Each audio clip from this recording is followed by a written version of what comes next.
Hello, everybody, and welcome back to another episode of Lane One Making Waves. I am very excited about this week's episode. On today, we have Emily, who is the manager of psychological services over at USA Swimming. She's been in this position for a little over 2 years now, but that does not even scratch the surface of her history and success, both as a swimmer and as a professional in the field of mental health and wellness. This conversation is very important and something that I am very passionate about. We touch on common mental health disorders that swimmers may face and how, as an athlete or as a coach, you can help recognize these signs to help those around you. So stay tuned, and I hope you enjoy.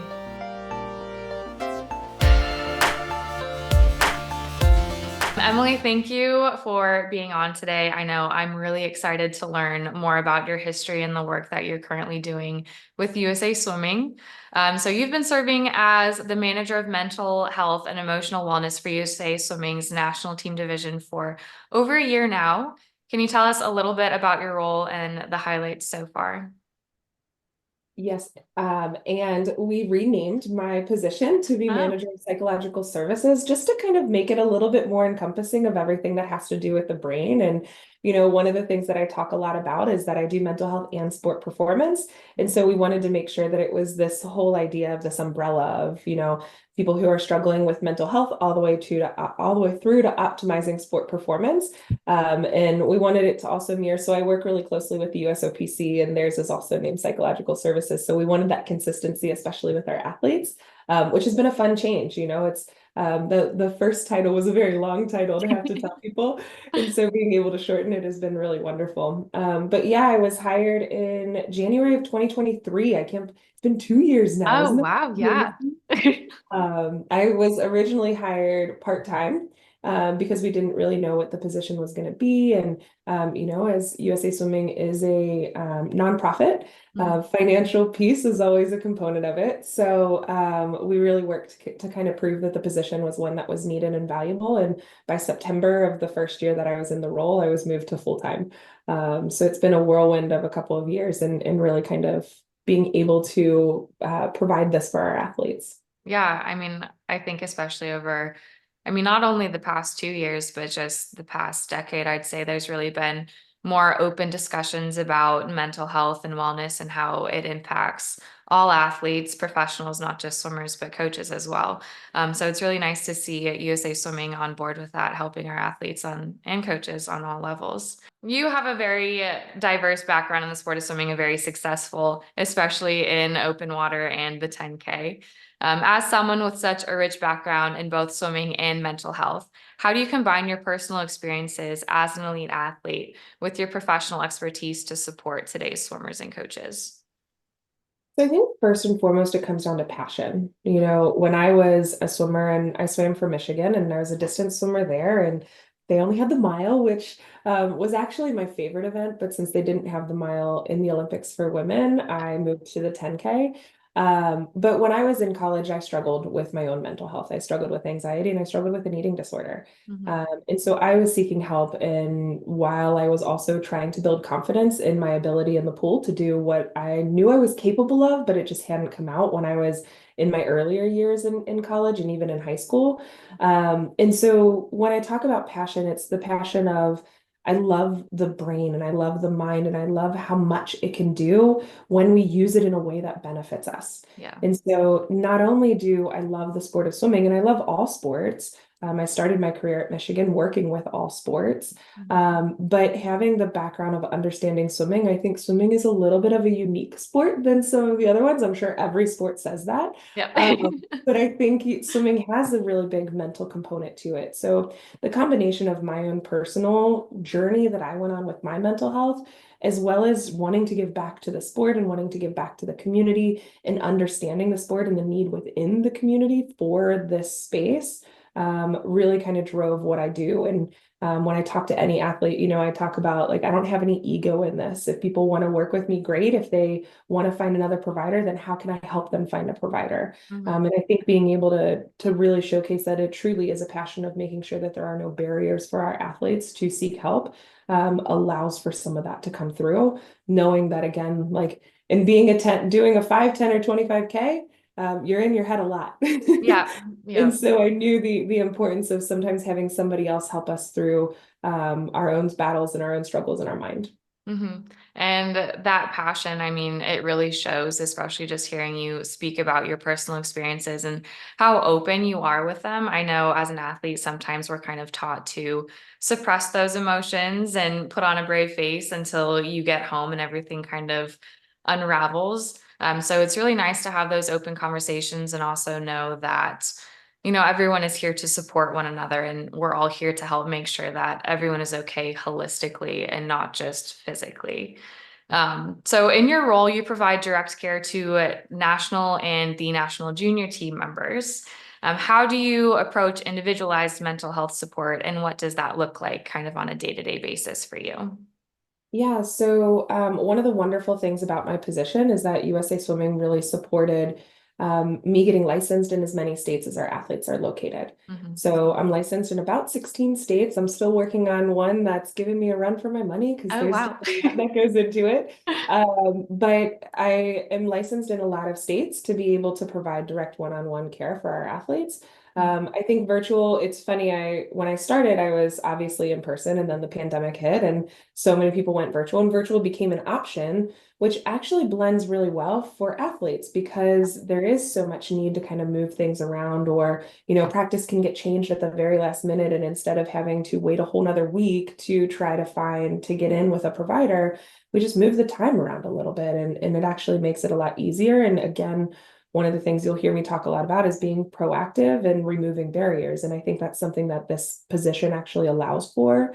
But then when it comes to working with individuals, it's really kind of diving into what are the nuances of the struggles that they're going through, whether it be in sport performance or whether it be in mental health. Mhm. And how do I tailor some of the skills and strategies that I use for them specifically? So some of the skills and strategies are like across the board are going to be somewhat similar, but Mhm. it's then having the conversations to say like, okay, you are a unique person from the next person that I'm going to see. So how are these strategies going to work for you, your unique mind, your unique situation, even if the idea of the strategy is going to be similar from person to person? Yeah. And I mean, especially in the world of swimming where you have so many different events, different personalities. I know on my college team, we were each kind of a puzzle piece to it.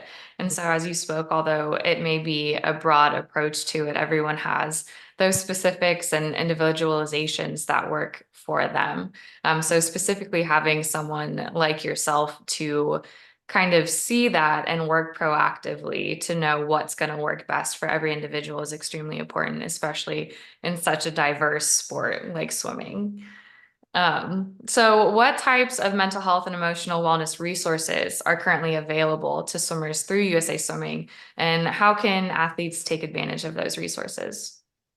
So there's quite a wide variety, and no different than with a lot of sports, right? Like the level of athlete that you're at, there are different resources available to you. So, for example, like our national team athletes also have access to the USOPC. Mhm. And the USOPC, I work very closely with Dr. Bartley, who's the director of the USOPC, and they have been expanding their teams. So again, it offers more opportunity for our national team athletes to work with providers free of charge. Yeah. So I think the USOPC now has, and I could be wrong on this number, so I apologize, don't quote me on it, but I think they have about 12 full-time providers right now that are available to our athletes. So the national team athletes have access to that. They can work with me individually. We also have different opportunities from like Athlete Assist, which allows for our national team athletes to work with a provider in their area that they choose as long as they're a licensed provider. Mhm. There are different educational opportunities, so we put on seminars. I try to be as present as I possibly can. So at competitions, I travel with the teams. I'm a big believer in just trying to be as real as possible and be Yeah. approachable as possible. Mhm. Because again, if there's this barrier of intimidation, not like intentional intimidation, but like if Yeah. somebody's scared to talk to somebody, then it creates a barrier. Mhm. And so we're really trying to continue to expand. There's different apps that are available. So The nice thing is, again, the USOPC and USA Swimming, and one of the really cool things is USA Swimming is the only national governing body that has a licensed in-house counselor for their athletes, Oh, uh, wow. which was a really cool part of being in this role, is being that first to be able to say that.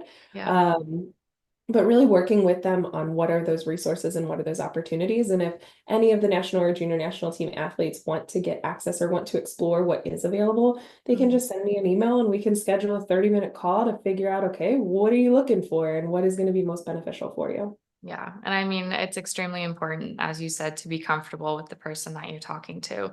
And so the fact that there's so many staff members that athletes can reach out to, I mean, there's so many resources with regards to apps, those seminars, speaking one on one, virtual consultations, even just sending an email. I mean, everyone has kind of their form of communication that they prefer. So it's nice to see so many diverse options for our athletes to take advantage of when and if they need them.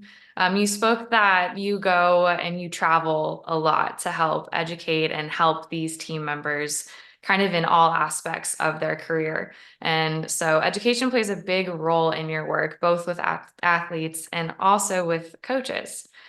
So how do you go about educating athletes and coaches on the importance of mental health and emotional wellness in such a high pressure world such as competitive swimming? I agree with what you said in the very beginning of this conversation. I would say within the past 10 years, a lot of the destigmatization that has been going on around the country, just around these conversations, I think Hmm. has significantly helped in athletes being able and feeling more comfortable reaching out and knowing that it's a benefit, not a sign of weakness. Yes. And that shift has really been seen across the country in all sports, the NBA, the NFL, the MLB, all of the major organizations have really kind of made this push for providing as much as many resources available as possible so that the athletes can really live in a way that they want to. And one thing that I also think is really important is, I'm working with people, right? Hmm. And I think we often forget, and the general population sometimes forgets that they're not just athletes, they're people, Yeah. right? And so it doesn't matter who I work with, doesn't matter how many gold medals they've won, or if they're making their junior national team for the first time, or if they're on a high school team. Like, I treat them all the same because at the end of the day, they're people and they're just trying to get to where they want to go in their life in Hmm. whatever way that looks. So I think bringing down some of that stigma has really significantly helped. And then a lot of times it's just that presence. Hmm. So even if I go to a pro swim series or something and nobody talks to me, they at least see that I'm present and they see that I'm there and they see that I'm available if anything needed. Yeah. And I will say most of the time I go to competitions and people don't really interact with me much when it's like the pro swim series and stuff. Like world championships are a little bit different and everything, but I'll always get emails after those and say like, how do I schedule a meeting with you? And it's like, I saw you on the pool deck and I realized that that's something that I want to do. And so Hmm. sometimes just having that presence and then also engaging with the coaches. Coaches are a big role in a lot of these athletes' lives. And they look to their coaches for sometimes that support and help. And so building those relationships with coaches to say, this is who I am, this is what I do, how do we work together as a team? Again, I am a confidential entity, so I don't talk to coaches unless an athlete wants me to or gives me permission to. Yeah. But still, like, how do we work together as a team to create the best environment for the person so they can achieve the success that they want? I love what you said about treating all athletes as people because that is the case. I think a lot of times it's easy to watch an athlete compete on a screen and you don't really see the emotions behind the athlete. You just see their successes, you see when they touch the wall, and then you see them receive their medal. And that's kind of the last thought that pops into your head. And I know, especially with my brother's success, watching him compete all I wanted was for him to be happy. And so it didn't matter what place he got when he touched the wall. I looked more for his reaction than you do for the place. And so having people in their lives that also care about that holistic human is so important and so vital for even them to know, as you said, just having your presence there, letting them know that if you need them, those resources are available. So moving on into kind of managing some of the challenges that athletes may face. What are some of the most common challenges that you've seen swimmers face And how do you help those athletes kind of effectively handle some of those challenges? Yeah, so we typically see anxiety. Anxiety is pretty common around. And sometimes it'll be like a clinical diagnosis of anxiety where the anxiety is kind of in and throughout all of their areas of life. Hmm. Sometimes it's just performance anxiety where it's really related to just performance. So that one's really, really common. At the end of the day, especially these high level performers, sometimes their livelihood is staked on how they perform. And it's really hard to move away from outcome orientation into more of process orientation. And so that's one of the things that I try to work with people on is making sure that why they're swimming is at the forefront of their mind, Hmm.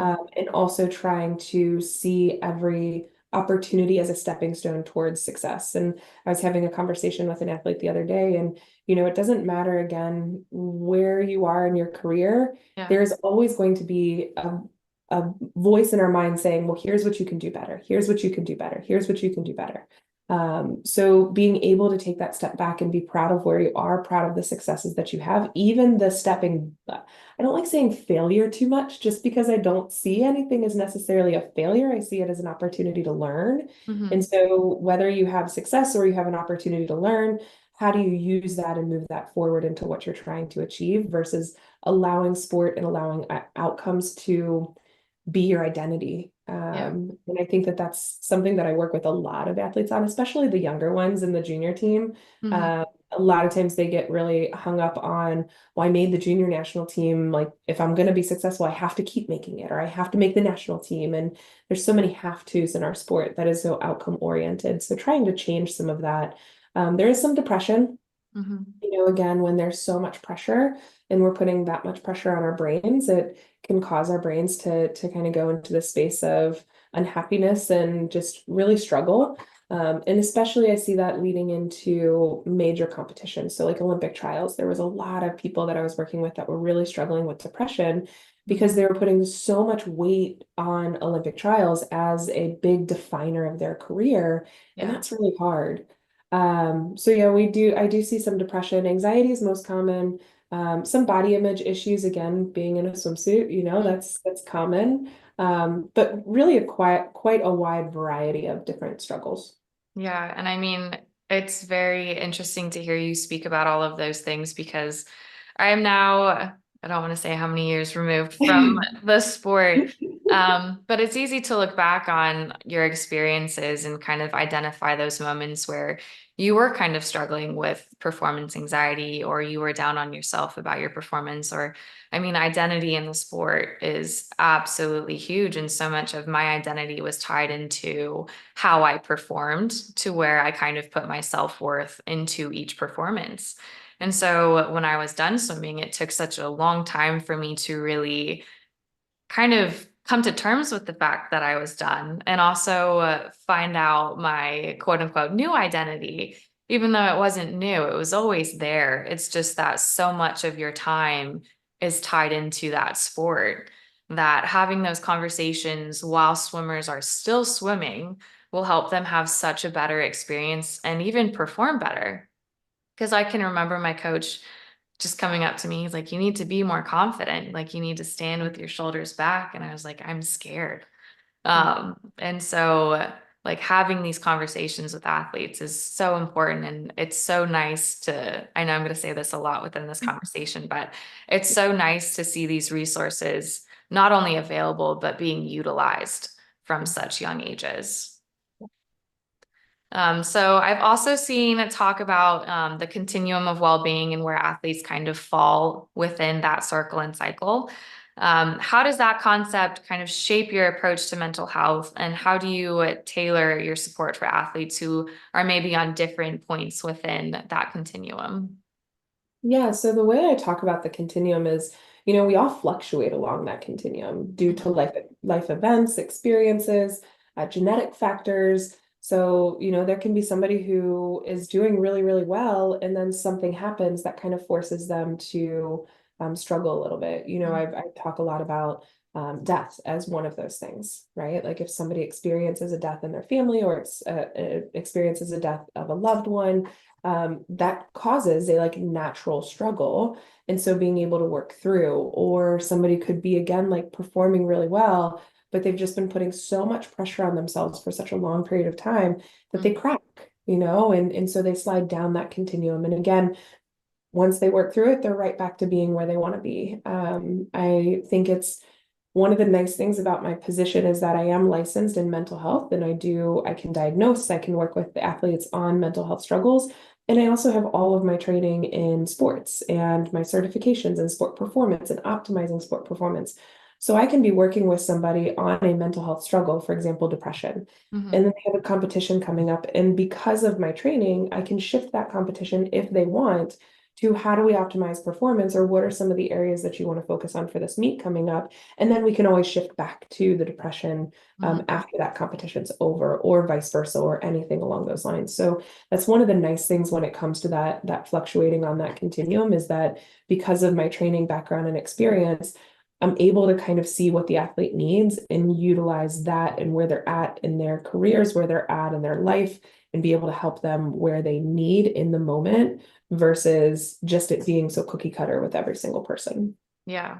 And I mean, especially in a sport like swimming where there's so many competitions, you're competing multiple times within one weekend. I mean, you can have a point where you're on top of the world and you're sailing, and then all of a sudden the next minute you may be feeling down or not as good as you did in the initial moment. So just realizing that it's not necessarily a climb that's all linear, and knowing that it's okay to kind of take a step back and focus on things when the timing is present is so important, especially as I said in swimming where there's so many competitions going on all the time. Swimmers a lot of times can feel overwhelmed or mentally drained. I know we were both distance swimmers. I had plenty of points within my training where my mind was kind of just fried. Um, how can you recognize these signs as coaches and also as professionals in this space that an athlete may need to focus on their mental health? And what are some of the first steps that should be taken? Yeah, so one of the things that I really encourage all coaches and even athletes and parents to do is become trained in mental health first aid. Mhm. So this is a program, and I'm not paid for this No, endorsement or I'm anything, certified and I but absolutely loved it. yes. So I really encourage, especially coaches, to get trained and certified in mental health first aid, because it really teaches you no different than regular first aid or CPR. It's a very easy to understand, available program that can teach you the skills and tools to be able to recognize some of those signs and symptoms. Now, the one thing I will say in the athlete population that is slightly different than the general population is a lot of times athletes really start to complain about somatic symptoms first before they start to have some of the like typical like isolation or down mood or things along those lines, or not showing up to practice just because athletes hold themselves to the standard of, why I practice I have to go, even though internally they might be struggling. So stomach issues, headaches, fatigue. So a lot of those signs and symptoms actually occur first in athletes than they do, much more so than they do the general population. So whenever anybody takes the mental health first aid program, I always just encourage them to be mindful of somatic symptoms tend to kind of increase when people, especially athletes and especially high level athletes, are Mhm. struggling with mental health. But I think so. Number one, I encourage everybody to take that because it just truly gives you that baseline to know exactly what to do and exactly Yeah. how to help and exactly what the signs and symptoms are. But we really want to watch for some of that isolation, for a lot of complaining about those somatic symptoms without there really being a cause, or being something to identify as to why they're feeling that way. Mhm. Um, the isolation, the down mood, just changes in behavior. And you don't want to look at changes in behavior in like a 1 day situation, because anybody's allowed to have a bad day. Yeah. But it's really when we see it over a span of 2 weeks. So if we're looking at somebody for 2 weeks and their mood, their affect, their engagement with people has really kind of shifted from what that norm is, then that's a reason when you want to start to have a conversation and you want to say like, hey, I've noticed this. Are you okay? Do you need support? Can we talk about something a little bit more if something else is going on? So that's really some of the like base level stuff that I really kind of encourage people to look into. Yeah, and I mean that's very interesting, especially kind of like you said, as athletes, we're taught to push through physically. So I know there's been countless times where you show up to practice and you're just kind of not there, and it may prolong longer than a day or two, but you don't really notice it even as an athlete because, like you said, you're taught to push through, and it's almost muscle memory at that point. You get in your car, you drive to practice, you jump in the pool, and then you leave. So it's really interesting to hear that some of those symptoms may actually come across physically at first for athletes, whereas for others, it still may be kind of signs of just changes in behavior. All right, everyone. So I just wanted to take a moment to reference the mental health first aid that Emily and I were talking about. So this is the website. If you want to get certified, you'll go to mentalhealthfirstaid.org. And there are a ton of resources on this website. But if you do want to get certified, you'll go to Get Trained, and then you'll click Get Trained again. And this will prompt a screen to come up that will have you input your location, the distance that you're willing to travel, and then you'll find all of the courses available to you. Again, I highly recommend that you get certified, especially if you are working with young athletes or even if you are an athlete. I know it's helped me a lot in both my professional and my personal life. So again, it's mentalhealthfirstaid.org, and this is where you'll find all of these resources. So now back to the podcast. I know coaches in the world of swimming play such a pivotal and a huge role. They're with athletes oftentimes, maybe even more than parents are. They're another teacher, another role model in these athletes' lives. So, how can coaches be proactive in supporting mental health for the athletes? And what signs should they look for when athletes may need extra support?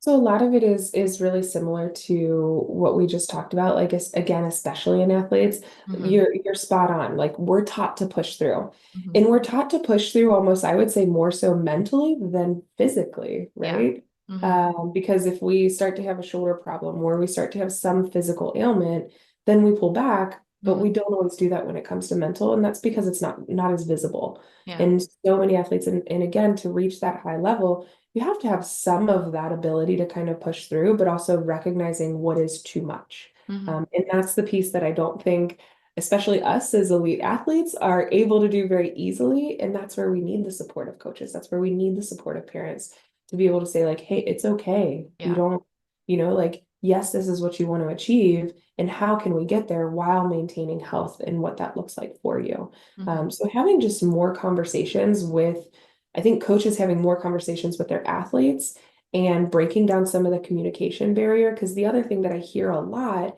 is that athletes don't want to disappoint their coaches. They Yeah. don't want to disappoint their parents. And that's where some of that stigma really comes in is that the athletes aren't as willing or able to say what they're actually going through because they're saying it to people that they want to impress or that they want to make proud.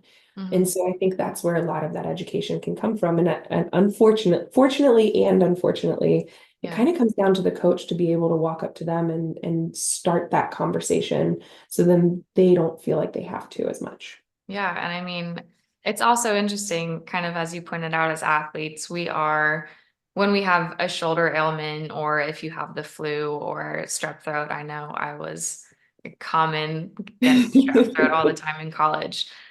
Your coaches recognize that and they tell you, hey, take a day off, take 2 days off, however much time you need to recover so that you're not offsetting all of the work that you have done previously. But we do forget that your mind is also a muscle. And as you said, since you can't necessarily see it, your brain can get sore, but it's not really oh, my brain is sore. Um, we don't approach it the same way up until recently, I would say. And there's still a lot more work to be done. But it has become more common for coaches to also now recognize that. I know in one of my previous conversations, I spoke with Coach Mark Bernardino, who is the distance coach at NC State. And he was the first one to always say, hey, do you need to skip practice, take a walk around the campus, maybe go call someone? Like he was one of the first people to really advocate for that, which I was not used to. And so seeing that, it's been so special to see other coaches kind of follow suit within the world of swimming. And I know the culture played such a huge part in that because the head coach was on board, the trainers were on board, and our teammates were on board as well. If you see someone who is sick taking a break from practice to get better, there was no stigma behind that. And so we also supported each other when someone needed a day off or 2 days off or however long they needed. And so, what advice would you give to coaches on creating a culture within their teams that is open to mental wellness discussions and make sure that these athletes feel supported? I think a lot of times it comes down to trust, Hmm. right? Like I think that there's some fear that athletes would take advantage of it, Hmm. or that I know that there's still a stigma of, well, it's an excuse, or if somebody just doesn't want to be there, then they can use mental health or they can use psychological reasons as a reason to get out. And I think again that still comes from that stigma, but Hmm. it comes from creating an environment of trust. It comes from, if you want to achieve success, then you have to know what you need to do in order to do that as a whole person and being well-rounded and knowing that. So I think there's a couple of things. Number one is trust, that the athletes trust the coaches and the coaches trust the athletes, which is a really important skill to learn and have available. And Hmm. then also it's reminding the athletes that at the end of the day, like their career is in their hands, Yeah. right? And I think sometimes there's a misconception with that, and people try to control too much, or people try to push through too much. Hmm. And being able to say, like, where you want to go in your career is ultimately up to you, and you need to know and understand yourself better than anybody to be able to make those decisions. I will say I don't think that comes until an athletes get a little bit older and they have learned that a little bit more. Hmm. Um, but to kind of put that autonomy in an athlete's hands and say, okay, if you're telling me you want to achieve this, this, and this, and you're taking off multiple days a week and all of this kind of stuff, then number one, how can we support you? Because there's obviously something going on. Yeah. And number two, what do you want out of this and what does that look like for you? Hmm. And that's not to put pressure to say like you have to show up to practice every day. And sometimes for athletes, it's being able to say like, no, I need to take a day here and there, 2 days here and there. I know for me, I there were two practices a week where mentally I just disconnected. Yeah. I refused to go and swim on Sundays because I was like, I need a day away from the water. Yes. And so I knew, and I'm sure that my coaches that were in college are going to listen to this and they're going to laugh. But Monday mornings, I was like, you know what? This is my just like get back into the week morning. I'm not going to mentally beat myself up if I'm not swimming well, if I'm not performing well. I need that morning to just kind of get the weebie-jeebies from the weekend, still get the yardage in, but not destroy myself in the process. Hmm. And then I needed Wednesday afternoons to like mentally disengage again so that I could get through the rest of the week. So for each individual person, and this is where I think coaches can really help, it's being able to figure out what works for them to stay consistent in a way that they want to stay consistent. And sometimes that means a practice off, sometimes that means a practice disengaging, but it's really unique and individual for each person. Yeah. And I mean, I know I definitely had those practices. For me, it was Tuesday mornings when we had underwaters. But as you said, I mean, every athlete is kind of different, and it's been interesting to come into the new age of swimming where you will have four athletes in the water and they're each doing different things, but they all swim the same event. And it's Yes. because there's so much more information out there that coaches, but also athletes have access to. And so I know early on when my mom, she actually swam, she said, we never questioned the coach. You know, if they gave us a practice, we would complete it, we would say thank you, and then we would leave. And now we see a lot of athletes kind of questioning, not questioning out of place of mistrust, but they want to know why. They're like, why are we doing this? Why are we warming up this way? Why is this the main set for today? And why am I swimming this event, maybe? And so I think there's been so many good things to come from all of these resources that not only coaches have access to, but also athletes have access to. Because that you said, as you said, at the end of the day, as an athlete, you have to trust yourself. And that can be scary because then the world is kind of in your hands and it's easy to try to rely on other people or kind of pin it off, say, I missed my taper. That's why I didn't perform as well. But being able to trust yourself in the sport of swimming and also as a person is so huge, and it's so important and something I wish I learned sooner. I would agree with that.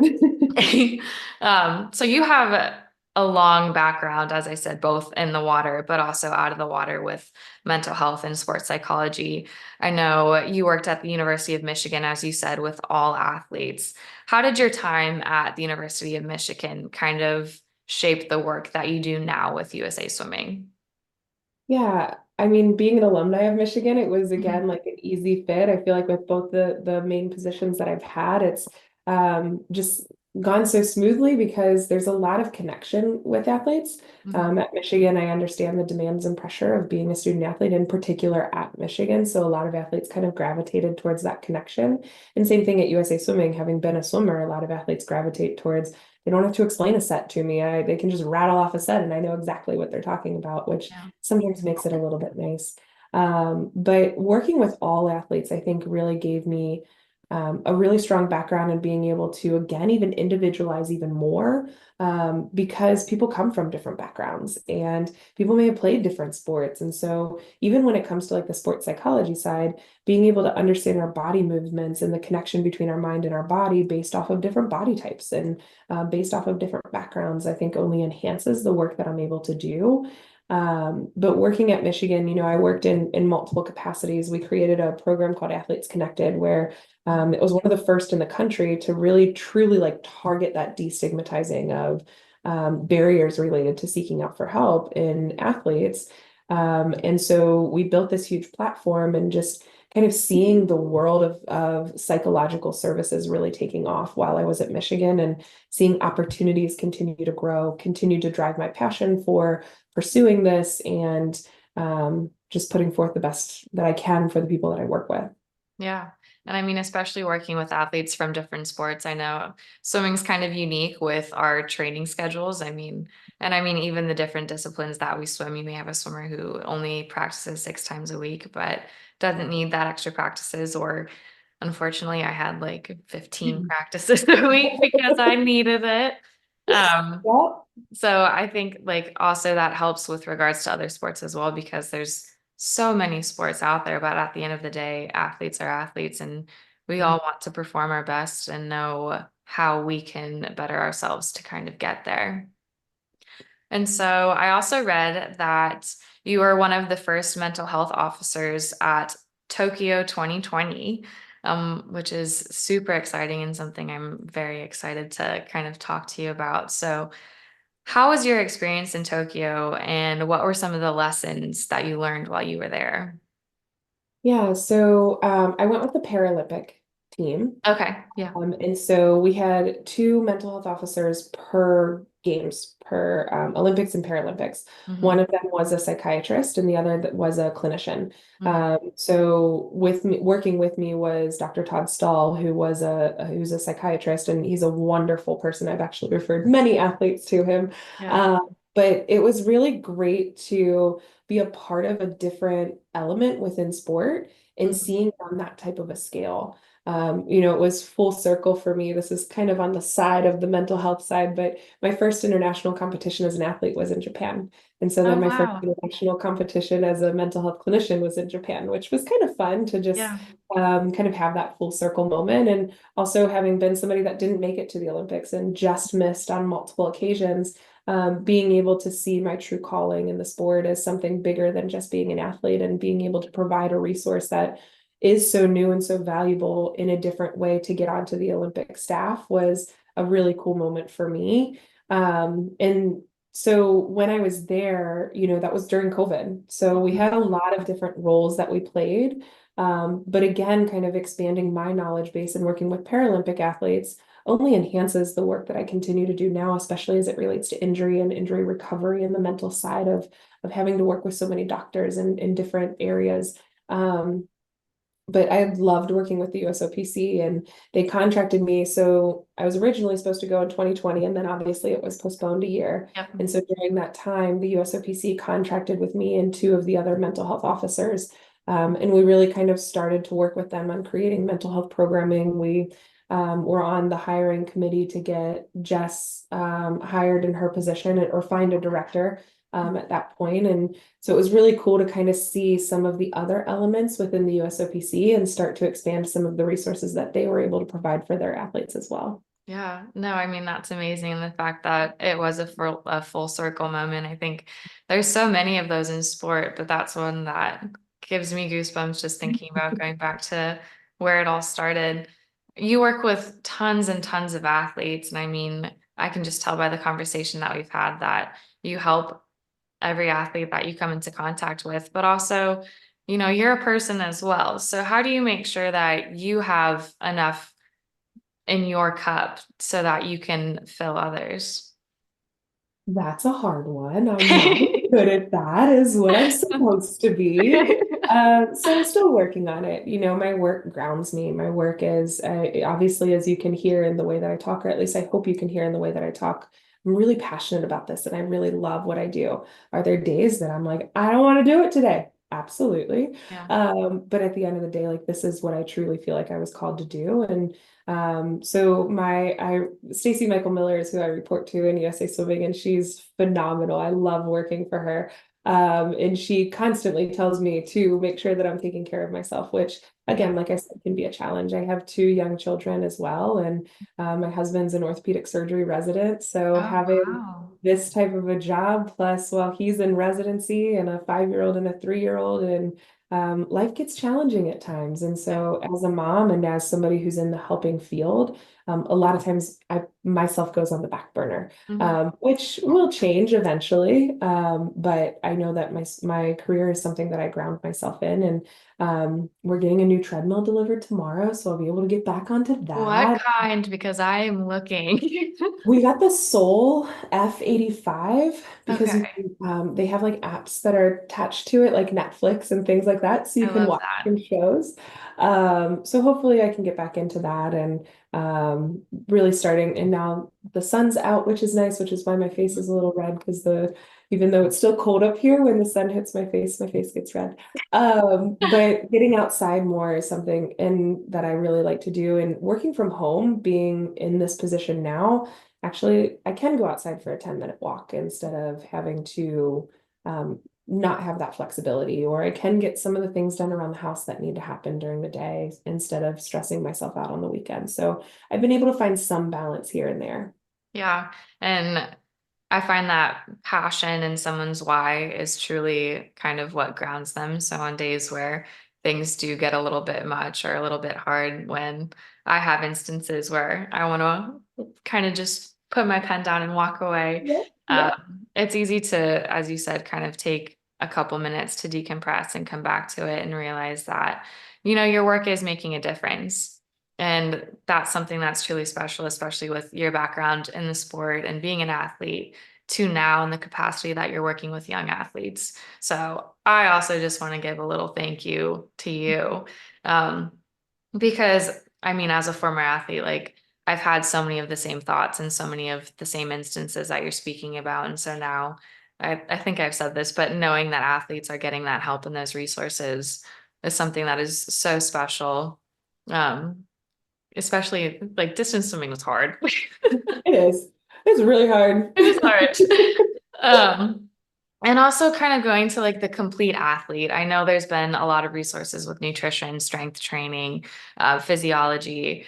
And so with mental health coming into this, how do you think that mental health and emotional wellness kind of directly impact performance in swimming? And can you share an example of how it has led to a better performance, maybe within yourself or someone that you work with?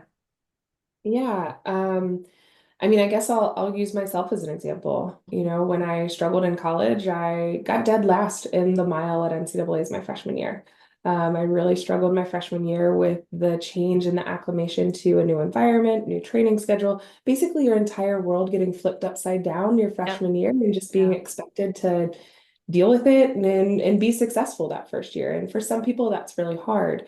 And so I went from last to winning an NCAA title by my junior year. And Mhm. I truly attribute a lot of that success. And I know that that's a very performance outcome related success, but my confidence grew, my Yes, I still struggled, right? I still struggled with an eating disorder and things along those lines, but my understanding of myself, my confidence in myself as a whole person really grew through that time. And it was through the work that I did with a clinician, Mhm. to be able to kind of find myself when that gets lost a little bit in college, I think sometimes. Yeah. And so being able to help athletes through that, I think, is really important. And helping athletes find, again, like I said, like find themselves outside of the context of that athlete identity. Mhm. Because I think it only makes us as athletes better when we know who we are and when we're able to walk on our 2 feet and be able to stand up and say, like, you know what, I did it the right way. I did it in accordance to what's important to me. And this is what it looks like in my world. Yeah. And I mean, especially because athletes, most of the times, we are younger adults. And so we're experiencing a lot of firsts for the first time, going to college. It may be your first time moving away from home. Being on the national team, it may be your first international trip. And so there's so many things that go into these performances kind of behind the physical aspects of the sport that are really important to notice within these athletes. And so everyone that works with athletes, whether it's coaches, nutritionists, psychologists, clinicians, we're working with young individuals who are very impressionable. And so making sure that they're okay as a complete athlete is so important because I definitely had a lot of moments, especially my freshman year, where I was like, Mom, I'm coming home. Um, so kind of looking ahead to the future, and even this past year, what changes have you noticed within the swimming community when it comes to prioritizing mental health? And where do you hope to see the community go in the future? Um, well, I think the changes are, again, we're continuing to see more people reaching out for help. We're continuing to see more utilization of the resources that are available. And my hope is that things move into continuing to be in that proactive. As a nation, this is going to be a little bit of a soapbox, but as a nation, we're a reactive nation, right? Like we get diagnosed with something or we have an ailment and then we get diagnosed for whatever that looks like. We're reactive when it comes to our physical health sometimes, especially like health, right? Mhm. We're reactive in the way that we respond to things. So my hope is that at least when it comes to the mental health side, because it's not as visible, we can always see that no matter everybody needs to work on themselves and being able to pull ourselves to that space where we can say, like, you know what, I need to work on myself, and this is what that means for me to work on myself. Mhm. Again, kind of looking at it that from that holistic standpoint, but really moving more into that proactive. So, creating more educational resources, people taking advantage of those educational resources, working with clinicians, having more clinicians available to our athletes. Those are some of the things that I hope to see moving forward. Yeah, and I know it's easy kind of being after like your swimming career to see all of the things that you kind of maybe wish you would have done or mindsets that you wish you would have changed or moments that you wish you would have enjoyed maybe just a little bit more. So for younger swimmers who are just starting out in the sport, what advice would you give to them regarding the importance of mental health and how can they begin building strong mental habits early in their careers? So I actually do this with a lot of people where I encourage younger athletes in particular and coaches and parents to shift the way that we talk to our younger athletes. Hmm. So that again, we're moving away from such that outcome orientation because quite honestly, that's where I see so much of the struggle is Hmm. when people get so hung up on outcomes and those outcomes define who they are as a person, those outcomes define their mood and mentality and everything. And so if we can shift, and I tell people to ask 3 questions, especially after a performance. What did you do well? Where can you improve? And what are you proud of? It's that Hmm. compliment sandwich. We get out of the pool so often and we immediately start critiquing ourselves and criticizing ourselves of the things that we could do that were different. We rarely get out of the water and say, you know what, this, and this was really good. And again, it's a journey. It's not like one stop becomes the definer of your career, but here are areas that I can improve. It's not what I did poorly or what I did terrible or anything like that. So one thing I would love for everybody to recognize is the language that we use with ourselves and with our young athletes really has an impact in their mental health and their mental health and their mental well-being beyond. Yeah. And I mean, it's especially important because swimming is just a part of your life. And it can be hard to notice that in the moment, but the skills that you learn and the characteristics that you obtain from being an athlete, they don't just go away with one bad performance, and they don't just go away even when you're done swimming. So many of the skills that we're teaching these athletes, like those are skills that are going to benefit them not only for those performance oriented goals, but also for a lifetime. And so, that's great advice. And hopefully, everyone here listening will kind of learn to maybe shift the narrative just a little bit to help our future generations. Mhm. So I wanted to thank you for having such an open and honest and transparent conversation with me. I know it's going to help so many coaches, so many athletes, and even people who may not be swimmers that just so happen to come across this podcast. So I'm extremely excited for the work that's being done and also the work that's going to be done in the future. Thank you. And I was really excited to be on here. And as you can tell, I love talking about this stuff. So it was another avenue to kind of share some of this information. So thank you for asking me to be here.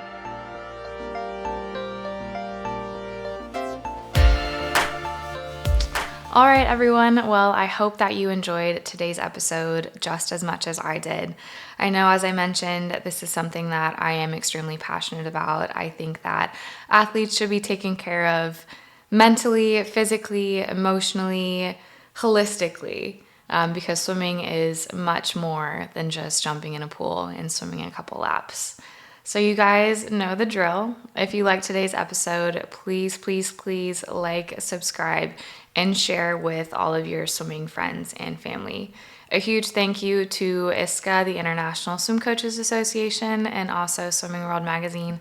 Without their help, this podcast would not be possible. So I will catch you all later.